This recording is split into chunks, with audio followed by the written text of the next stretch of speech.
This is a big one. Yep, guys. Live the adventures of the greatest heroes in the realm. This is a big one. I'm gonna need to lower the camera for this, and let me first show you what this is. Another unboxing video, and this is the Dungeons and Dragons Legend of Drizzt board game. Focus. You can see my desktop. So shiny and new, shiny and chrome. This is literally the first proper big-ass board game that I got for myself. It is. I have a few smaller ones, small card games, but they're either like slaved and unpacked because they can't sit in their own boxes when they do that. But I got kind of like Exploding Kittens, School of Flux, but those are kind of child games, small games, This is the mother load. This is the big one, the big daddy. Just raise it up again, and I'm gonna lower the camera in a moment. Yeah, I got this for multiple reasons. I can just remove my mug from the general area and start ripping in. Yeah. This is. Yeah. What was it? ASMR ripping opening boxes? Why not? I need the viewers. Maybe this is gonna be interesting enough for them.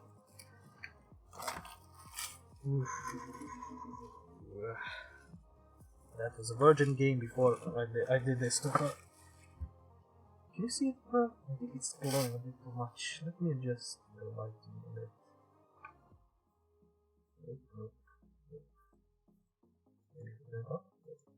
what? There's too much light. Ah, I know. I found the error. Okay. Now it's good. Now you can see. See the whole game. Maybe I can just turn up this.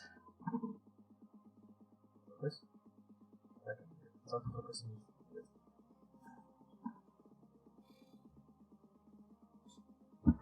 And let's.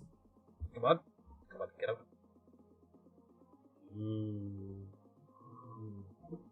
Hop. Okay. Oh my god. Sorry, this is just like the smell of fresh cardboard. Board game rulebook, I don't need that. I need to reread this. I've been playing all 3 versions of this game, and I haven't really caught up on the rules. I kind of forgot half of them. Like really, I played this. I have no idea how long ago. We played Wrath of Shadow actually a few weeks ago. That wasn't really, or was it a month? Kind of in this lockdown thing and all of that, you lose track of time and lose track of everything. Adventure 6, Adventure 8, Adventure 10. Let me explain this for the new people. Dungeons and Dragons, the Legend of Drizzt Adventure board game. This is if you want to play the board game, but you don't want to spend no, not board game. If you want to play D&D, but you don't want to spend hours upon hours reading stories, reading different kinds of plot hooks, trying to deal with players and all that. Legend of Drizzt Advanced Death. And you don't want to deal with all of that. So, you buy this. Or one of the other 3 similar games. I should maybe put it somewhere you can see. Somewhere behind me, I don't know. Yeah. Maybe.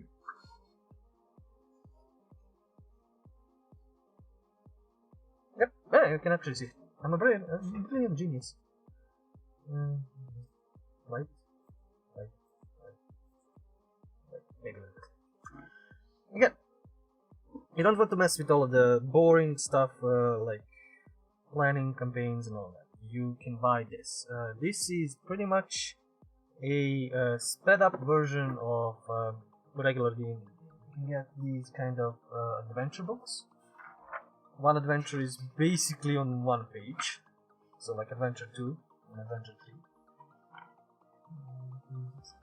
Yeah, you have basic rules, what you need to do, and you have any special adventure rules specific for that. Everything else is opening tiles. Open tiles, and you can open up rooms, spawn enemies, and stuff like that. So that's or events. It is really quick way to just enjoy the ending. One maybe downside of this is that Legend of Drizzt, the other two games are Castle of Ravenloft and Wrath of Shardalon, are all based on D&D 4th edition, right? 4th edition.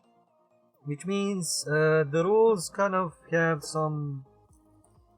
It's a bit more of a actiony kind of game.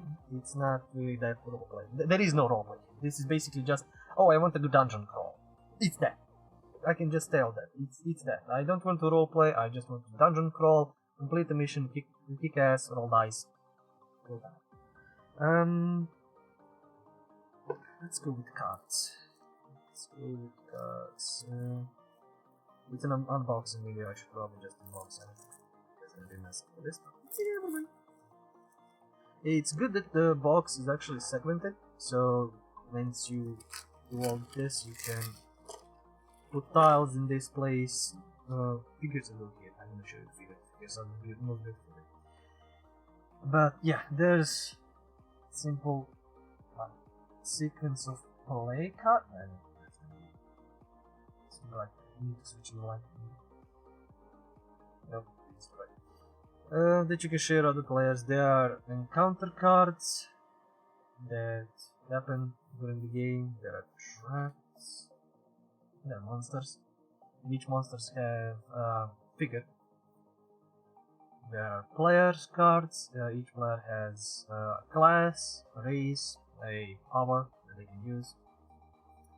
I should. Oh, I'm gonna need to sleeve all of this. This is gonna be a lot of work. Well, just more fun. And just more fun. And that's the treasures. Also, you find treasures, of course. That could be items you can sell later on, or just use them. Yes, that's cool. I'm manhandling this. Sorry, people. What's the Legend of Drizzt advanced deck? This I can't really open. Yes, this. Nope.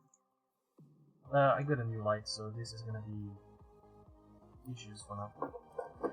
Anyway, miniatures. Ah, so many. Oh boy, I'm gonna need to rip this. Rip a new one. I'll cut it open. Ah, we'll do it like a proper barbarian. Actually, I might need to cut this, so we don't really have it enough to destroy. Scissors to the rescue. Basically, you don't need to worry. You can just unload them onto the box. Not too much noise. This is a water witch, or something it says on that. No, this is hypnotic spirit. See, yeah, tells you what I know. This is a water elemental. Yes, that's like stuff like this, you don't need to pay. But you can get a lot of other figures that you would need to paint. Oh, perfect. The characters. Just unleash them onto the field. And this is one of the best things this board game is known for.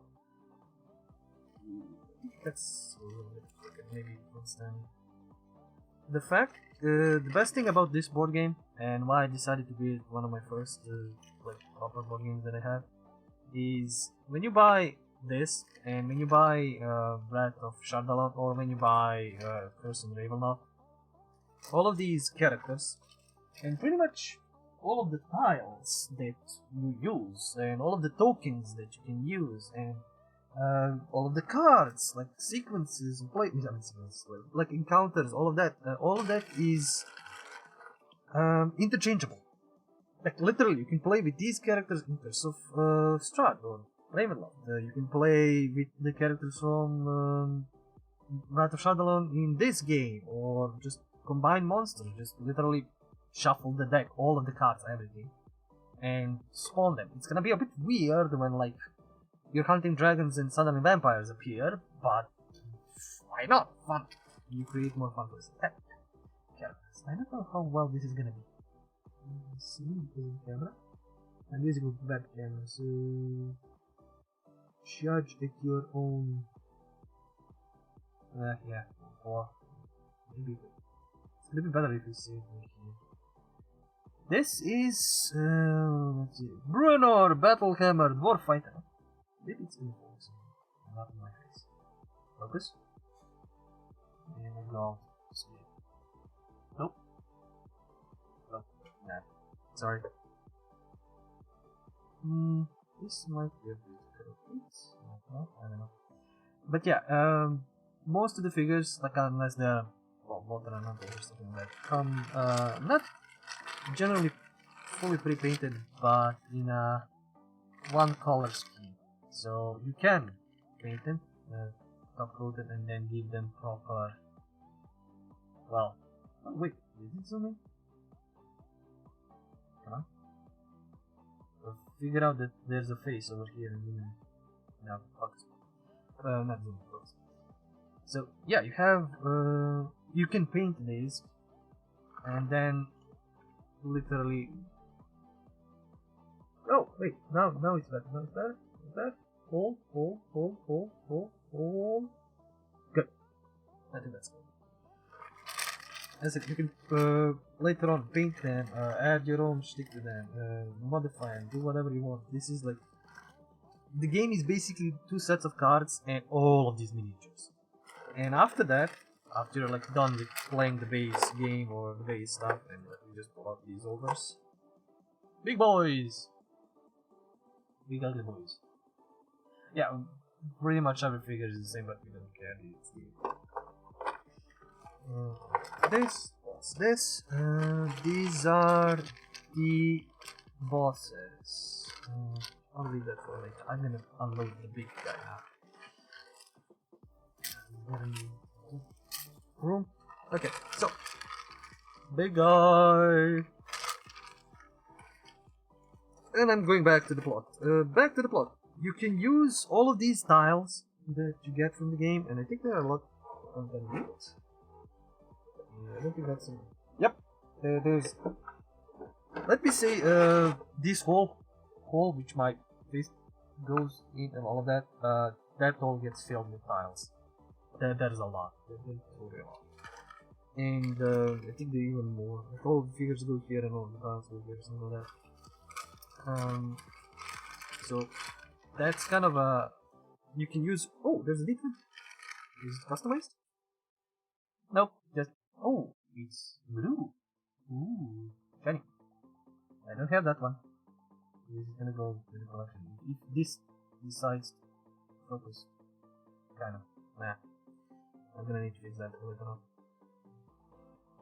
Yeah, you can use all of these creatures, all of these tokens, all of this in any D&D game you run. I mean, if you send a pit lord after them, they're...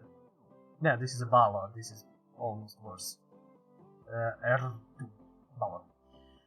But you can send those, you can send trolls. Yeah, this is a feral troll. You can send a tiny... Okay, this is really small. Goblin cutter. See? Goblin. Ballad. Goblin. Ballad. Goblin. Ballad. You can send... you can use all of this. You can either use them like this, paint them, do whatever you want, and play D&D. Or just the regular game. Which this could be a good like hook for people and players. Whoa.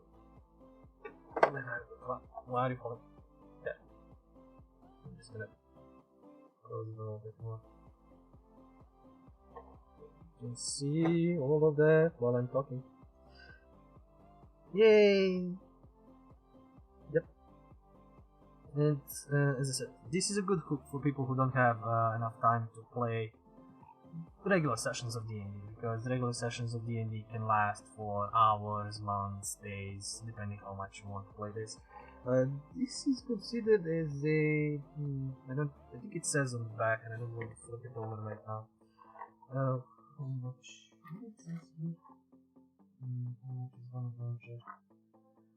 Well, it depends. You can run it for like an hour or two, or it can be a little bit longer, depending how fast you die. This is a brutal game. Don't take the fact that it's streamlined and easy because you just roll a d20. You're not doing anything else. All of the skills, everything is just either d20 or nothing else. So it's really brutal. Just normal first scenarios, pretty much half of the group can die. It's a one to 5 players. I have no idea how one player is going to survive. But technically, the more players you have, the more madness and crazy stuff is happening. Because the general rule of, if I'm remembering this correctly, is you start the game, you move, you have your movements, so you don't roll the dice or anything.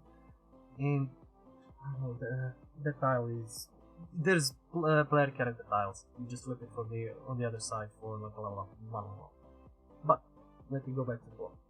You basically just need to go to the edge of one of the tiles, like the map tiles, and then you... Yeah, like...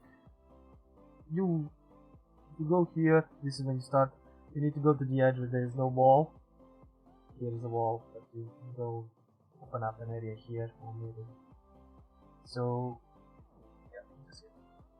you need to run to the edge to open it up. If you don't, something will happen, an encounter will happen. But if you go and open it, then you open a new tile, and a new tile spawns a monster, and then you need to fight it, and it's either something easy or something insane that's gonna kill you in the first round. So it's kind of RNG, kind of like what the new kids would say, a roguelite, something like that. But without much of a progression, because you don't really progress, you can get some items, and you can get that one level up, which kind of boosts you and kind of resets you. Because you're gonna take damage before you can level up, and it resets your HP so you can come back kicking. Not be like at 1 HP, like level up and then you die in the first round. Also, the monsters trigger on an interesting way. They don't trigger on their turns, they trigger on the turn of the player who kind of reveal them. So that kind of adds different tactics. It has tactics, but it has insanity in it as well.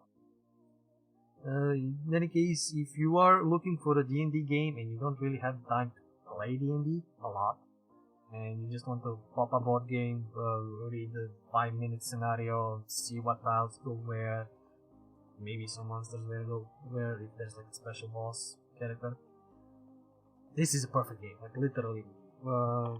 Legend of Drizzt, Shardalon, or Ravenloft, basically they're teamed.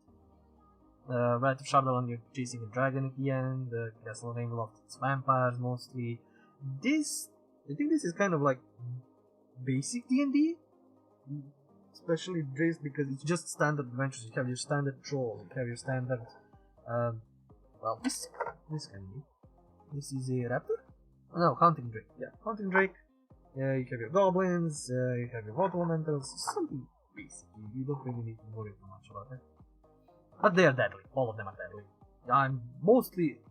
I don't expect to go through the campaign of this. I expect to maybe play 1 or 2 sessions, die horribly, and then continue on by using all of these figures for just normal sessions at the end. They are well made. You can probably just prime them and paint them as much as you want. You gotta watch for the dinosaurs. But you have an interesting bag of characters. These are 6. 6 characters. I thought there would be 5. Okay. There's Drizzt, there's his Panther, there's Bruno, there's... I forgot what his barbarian's name is... Wolfgar! All of the people who know the Indian for new people, something new to figure out, and new people who... In any case, thanks for watching this unboxing video. Hope you enjoyed. This is a big one. Let me actually pull it all back then so you can see the back side. Don't fall. I think it's gonna fall. Never mind. Live, people! This is all live, and I'm not gonna edit any of this. It's live with that. Anyways.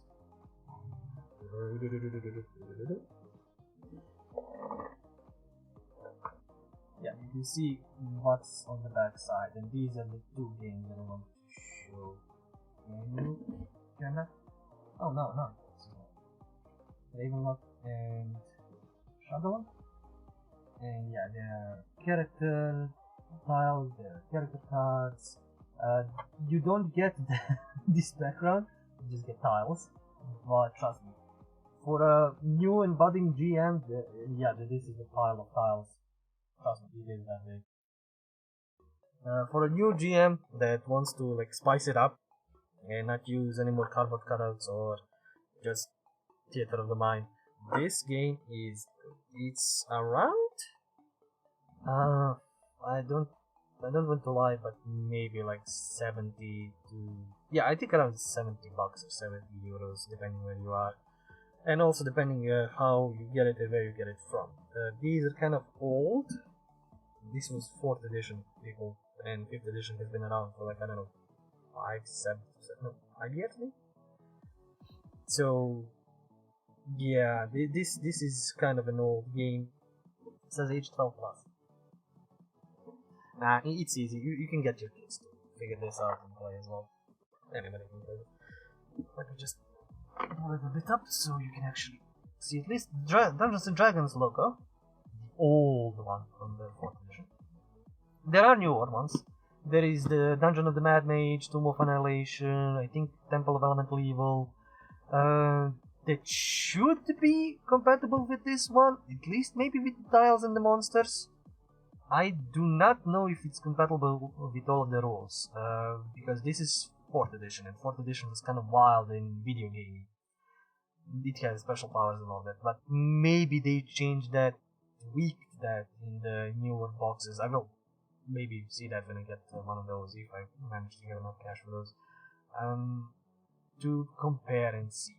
But as I said, if you want to D&D, if you want to, and you don't want to spend thousands of dollars on like painted miniatures or nozzles, which are fine but are not monsters. Usually just I mean there are monsters, usually player characters and all that. This is good. This is really good. And for like 3 board games you get a ton of, let me see. Yeah, 40 plastic heroes and monsters, including the huge pile. So 40 per box is good enough investment. Of course, the rulebooks, cards. You can even use treasures, because why not? Just like somebody finds something and you don't know what they found, you just pull out of the deck of these cards and treasures. You can use the tiles for random dungeons, random encounters. You don't really need to draw a map. Everybody hated when I draw maps, and I thank you guys. Maybe I'll tell my D&D stories one day. I have a lot and I like to talk about that, so maybe one day. Until then, thanks for sticking around. This was a bit longer unboxing, even though there was one item, but I think I told about everything. Should have maybe pulled this off and let that just lasted long. I'll do that in my own personal time and just enjoy the satisfaction of new smelling cardboard. Okay, as always, it's the story that you play and boxes that I unbox on occasion.